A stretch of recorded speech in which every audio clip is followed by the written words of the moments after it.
So today I want to talk a little bit about Chaturanga and how important Chaturanga is.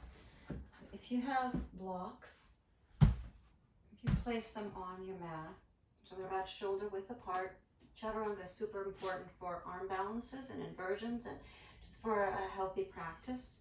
So what you can do is practice setting up with the blocks on your mat. Spin your biceps forward. So it's always important to spin your biceps forward, firm your triceps on the outside. So imagine that you're trying to turn your arm into one long bone first when you're setting up, and then being able to send your elbows towards your rib cage. So when you're setting up with your shoulders over your wrists. First practice by bending your elbows. So you're bending them so they don't go out to the sides, but they're going towards your rib cage.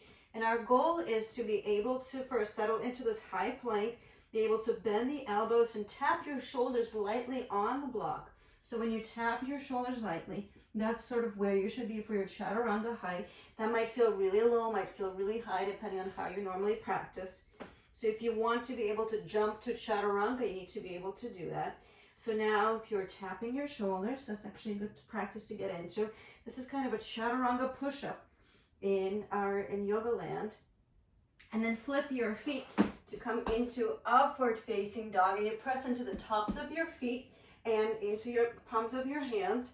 Always make sure your shoulders are stacked over your wrists. Be able to glance up if you can, trying not to collapse. So never collapse your tops of your thighs to the mat, but press into the tops of your feet.